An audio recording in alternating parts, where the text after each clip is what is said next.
In January 1864, Robert E. Lee wrote to Jefferson Davis, saying, "The time is at hand when if an attempt can be made to capture New Bern, it should be done."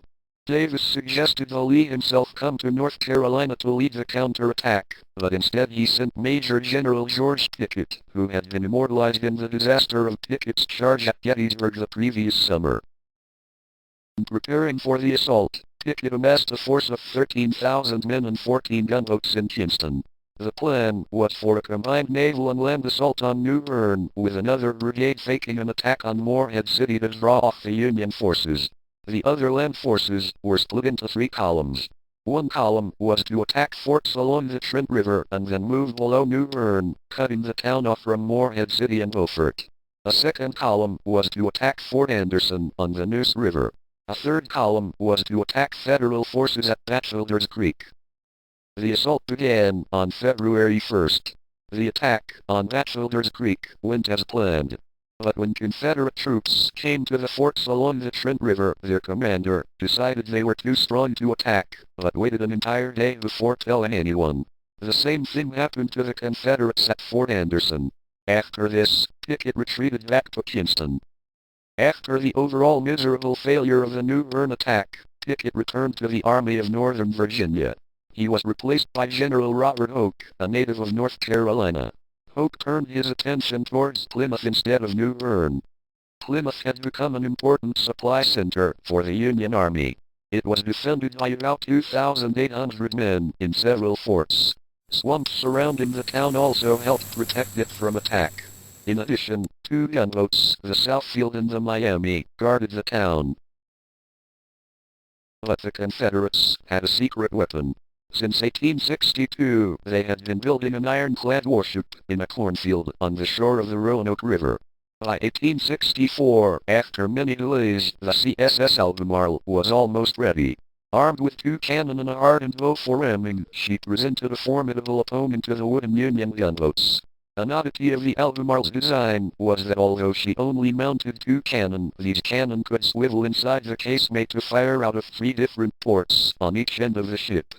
A sister ship, the C.S.S. Neuse, was being built in Kinston, and it was hoped that both ironclads could assault Plymouth. The Neuse had been damaged during the Battle of Whitehall and was not finished in time due to shortages of iron armor, but on April 19, 1864 the Albemarle sailed down the Roanoke River with a crew of blacksmiths on the deck putting the finishing touches on her armor. The assault was ready. The Union had lashed the Southfield and the Miami together in hopes of catching the Albemarle between them. Unexpectedly, at 3 o'clock a.m., the Albemarle glided down the river and rammed into the Southfield, which quickly sank. The Albemarle then engaged the Miami in a cannon duel, driving her off. The Albemarle then proceeded to shell the Union forts around Plymouth. At the same time, Confederate ground forces attacked the town. There was fighting in the streets, and the Plymouth garrison retreated to Fort Williams, on the outskirts. They surrendered the next day. Many years later, several black regiments of Union troops claimed that the Confederates had executed black prisoners of war. However, white Union troops that were there said that this never happened, and many historians agree. According to some residents of Plymouth, about 600 buffaloes and black soldiers fled into the swamps rather than surrender, and they were hunted down by Confederate cavalry and killed. The recapture of Plymouth won Robert Hoke a promotion to Major General. The Federals were forced to evacuate Washington, which they earned, and the Albemarle now had a proper port. Hoke decided this was the time to try and retake New Bern. By May 4th, Hoke had surrounded New Bern. By now, the C.S.S. Neuse was completed. But on her way to the battle, the Neuse became stuck on a sandbar and never saw combat. Hoke had hoped the Albemarle could arrive in time to participate in the attack, but she never showed up. Just as Hoke was preparing to launch an all-out assault on New Bern, Robert E. Lee recalled him to Virginia to reinforce his army at Petersburg. The siege of New Bern was lifted, and the Confederates were never to return. On May 5th, the Albemarle had set sail for New Bern along with 2 wooden gunboats. But they ran into a fleet of 7 Union warships, mounting 50 guns to the Albemarle's 2. During the battle, the Union gunboat C.S.S. rammed the Albemarle and she took in water through her gun port. The Albemarle then fired a cannonball through the boiler of the C.S.S. The sheer amount of cannon fire was damaging even to an ironclad. Finally, with her steering damaged, the Albemarle was forced to withdraw. But the ship's smokestack was so full of holes that it was hard to get up steam. The crew had to throw butter, lard and bacon from the ship's stores into the boilers to get up enough steam to limp back to Plymouth. The other rebel gunboats were captured. There the Albemarle sat for 5 months undergoing repairs, protected by a boom of floating logs. But she was still a threat to the Union Navy in all of the Albemarle Sound. Lieutenant William B. Cushing of the United States Navy, a veteran of coastal naval fighting in North Carolina, volunteered to sink the Albemarle with a steam-powered boat armed with a bomb attached to the end of a 27-foot pole.